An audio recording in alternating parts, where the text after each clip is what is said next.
नमस्कार. मी डॉक्टर सौ माधवी गणेश केसरी. पुष्प चौथेचा उर्वरित भाग आपले आहार विचारमध्ये स्वागत आहे. मी आता प्राणायाम आणि मेडिटेशन याबद्दल थोडेसे भाष्य करणार आहे. श्वासोश्वास ही एक सबकॉन्शियस ऍक्टिव्हिटी आहे. म्हणजे श्वासोश्वास करण्यासाठी आपल्याला वेगळी कार्यक्षमता वापरण्याची गरज नाही किंवा लक्ष देऊन ही गोष्ट करण्याची आवश्यकता नाही. ती आपोआप घडत राहणार असते. तुम्ही त्याकडे लक्ष नाही दिलं तरी आपण श्वासोश्वास करणार असतो.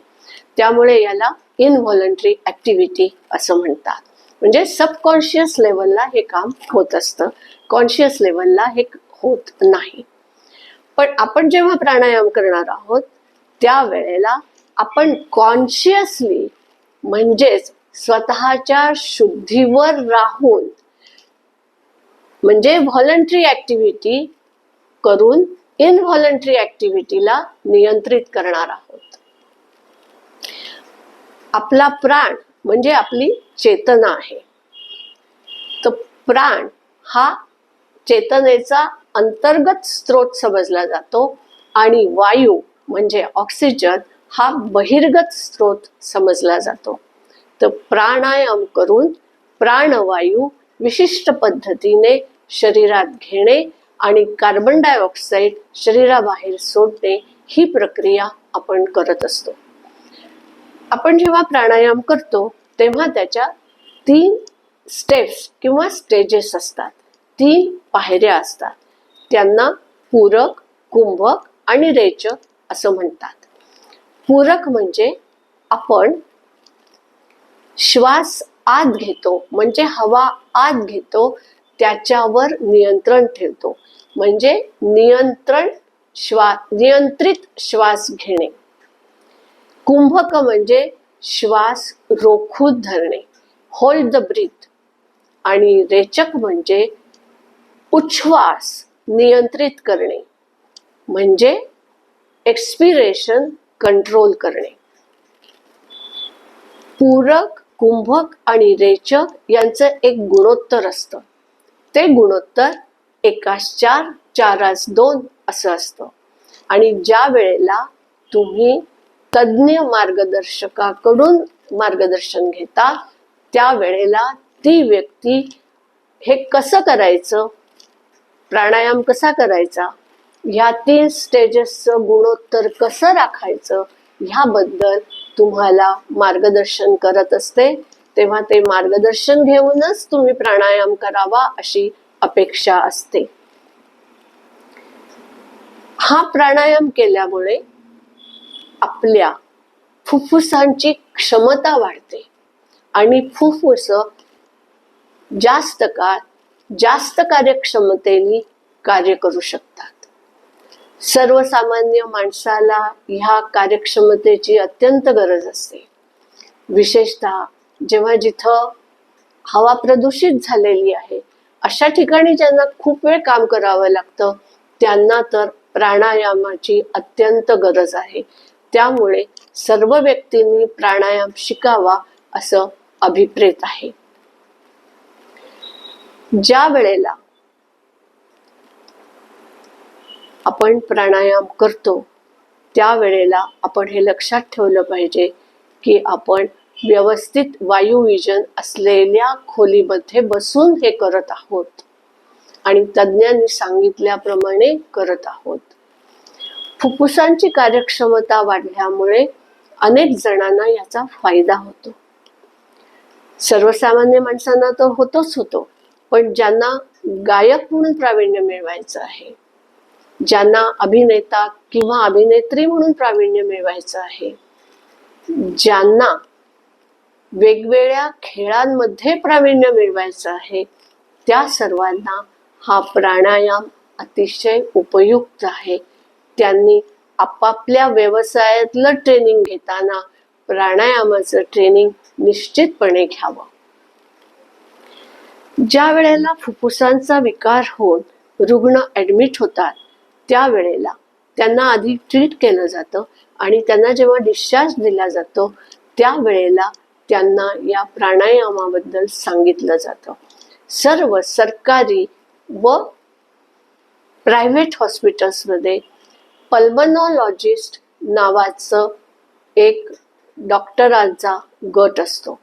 हा गट आपल्या रुग्णांना प्राणायामाविषयी निश्चित स्वरूपात माहिती देतो व त्यांना तो करायला सांगतो की जेणेकरून ट्रीटमेंट नंतरही त्यांची फुफ्फुसं चांगल्या प्रकारे दीर्घकाळ कार्यान्वित राहिली पाहिजेत. म्हणजेच मला असं म्हणायचं आहे की प्राणायाम हा पल्मनरी डिसिजेससाठी फिजिओथेरपी सांगण्यात येते, त्या फिजिओथेरपीचा एक महत्त्वाचा भाग आहे. आसनं आणि प्राणायाम केल्यानंतर पुढच्या स्टेजकडे आपण वळूयात, धारणा आणि ध्यान. धारणा म्हणजे कॉन्सन्ट्रेशन. कॉन्सन्ट्रेशनची सर्वांना, ते कुठल्याही प्रकारचं काम करू असू देत, कुठेही आपलं आयुष्य जगत असू देत, त्यांना अत्यंत आवश्यकता असते. धारणा करताना पद्मासन घालावं, डोळे मिटावेत, डोळे मिटून एका बिंदूवर नजर स्थिर करावी आणि त्या पद्मासनात काही सेकंद आणि काही मिनिटं बसायचा प्रयोग करावा. असं केल्याने आपली एकाग्रता वाढते आणि एकाग्रता वाढल्यामुळे आपण आपलं कार्य निश्चितपणे चांगल्या रीतीने करू शकतो. त्यानंतर ध्यान या स्टेजकडे वळवावं. अनेक जण प्रचलित अर्थाने ध्यानाला मेडिटेशन म्हणतात. मेडिटेशन हा शब्द ते धारणा यालाही वापरतात, परंतु धारणा आणि ध्यान म्हणजे कॉन्सन्ट्रेशन आणि मेडिटेशन ह्या दोन वेगळ्या स्टेजेस आहेत. धारणा सर्व व्यक्ती करू शकतात. अगदी 12व्या वर्षापासूनचा मुलं मुली ते अतिवृद्ध व्यक्तींपर्यंत सगळेजण हे करू शकतात. ध्यान हे 25व्या वर्षानंतरच सुरू करावं, कारण आपण जेव्हा ध्यान करतो त्यावेळेला आपण हायपोथॅलॅमस ह्या मेंदूतल्या पेशी समूहावर कार्य करत असतो. ह्याच्यामध्येही आपण पद्मासन घालतो, नजर एका पॉइंटवर स्थिर ठेवतो, पण ही आसन स्थिती आपण जास्त वेळ ठेवतो. आपल्या शारीरिक क्षमतेनुसार आपण काही सेकंदांपासून मिनिटांपर्यंत, काही मिनिटांपासून अर्ध्या तासापर्यंत आणि मग पुढे काही तासांपर्यंत असे वळत असतो. ही पुढची स्टेप आहे. ही स्टेप जर आपण 25व्या वर्षाच्या आधी केली तर ह्याचा अर्थ आपण हायपोथॅलॅमसला वेगळ्या पद्धतीने मॅच्युअर करतो. असं समजूयात की आपण मेडिटेशन करत नाही आहोत. आपला हायपोथॅलॅमस काय करतं तर ॲसिटाइल कोलिन, एपिनेफ्रिन, स्त्रीमध्ये इस्ट्रोजन, प्रोजेस्ट्रॉन आणि पुरुषामध्ये टेस्टोस्टेरॉन ह्यांचं एका विशिष्ट प्रमाणात तयार करून ही रसायनं शरीरात सोडत असतो आणि त्याप्रमाणे शरीराचं कार्य होत असतं. तर स्त्रीमध्ये आणि पुरुषांमध्ये जे 12 ते 14च्या दरम्यान ह्या रसायनांची निर्मिती आणि रक्तात सोडण्याची प्रक्रिया सुरू होते की जेणेकरून त्यांचे अवयव व्यवस्थित डेव्हलप होतात आणि मॅच्युअर होतात. ते मॅच्युअर होईपर्यंत 20-22 वर्षाचं वय होतं. त्यामुळे जर आपण ह्या काळामध्ये मेडिटेशन केलं तर ह्या दोन्ही हार्मोन्सचा स्त्रीमध्ये आणि टेस्टोस्टेरॉनचा पुरुषामध्ये जो स्रोत आहे त्याच्यामध्ये चेंज होईल आणि त्यामुळे त्या अवयवांची योग्य कार्यक्षमता राहणार नाही आणि तसं झाल्यास स्त्री आणि पुरुषांना पुढील आयुष्यात खूप सहन करावं लागेल, त्यांचं आयुष्य सुखावं होणार नाही. त्यामुळे 22 ते 25 वय होईपर्यंत मेडिटेशन त्यांनी करू नये. त्यांनी धारणा करावी,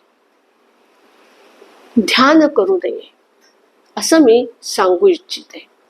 आता ज्या वेळेला आपण धारणा करतो त्यावेळेला दुसरा एक रसायनांचा ग्रुप आहे ज्याला ॲसिटाइल कोलिन आणि एपिनेफ्रिनवर आपण काम करतो. हायपोथॅलॅमसचा एक उपजत गुण आहे की ते ठराविक प्रमाणात ॲसिटाइल कोलिन आणि ठराविक प्रमाणात एपिनेफ्रिन तयार करत असतात. परंतु एपिनेफ्रिनचं प्रमाण हे दिवसाच्या वेगवेगळ्या काळात वेगवेगळं होत असतं आणि त्यामुळे त्याचा मानसिक स्वास्थ्यावर परिणाम होत असतो. पण जर तुम्ही धारणा केली किंवा ध्यान केलं तर तुमच्या ॲसिटाइल कोलिनची निर्मिती जास्त होते आणि एपिनेफ्रिनची निर्मिती कमी होते आणि त्यामुळे माणसाच्या स्वभावात बदल होतो. त्याचं मन स्थिर होतं, मन संतुलित होतं आणि त्यामुळे तो कुठल्याही परिस्थितीत कुठल्याही पद्धतीचा संकट आलं तरीही योग्य निर्णय घेऊ शकतो. आणि ॲसिटाइल कोलिन एपिनेफ्रिनचा रेशो बदलल्यामुळे, मन स्थिर झाल्यामुळे, योग्य निर्णय घेतल्यामुळे निश्चितच आयुष्य सुखावं होतं. तरी कृपा करून धारणा आणि ध्यान यातला फरक लक्षात घ्या आणि त्याप्रमाणे तुम्ही धारणा आणि ध्यान करायला सुरुवात करा. यम, नियम, आसन, प्राणायाम, धारणा आणि ध्यान ह्यांचा आपल्या रोजच्या आयुष्यात अवलंब करा आणि आपलं आयुष्य सुखावह करा. प्रकृती स्वास्थ्य मिळवा आणि आयुष्य आनंदात घालवा हीच विनंती. आपल्याला आवडलं असल्यास लाईक करा, आपले कुटुंबीय, नातेवाईक, सहकारी यांच्याबरोबर शेअर करा, सबस्क्राईब करा, बेल आयकॉनवर क्लिक करा. ऐकून घेतल्याबद्दल धन्यवाद. येथेच थांबते.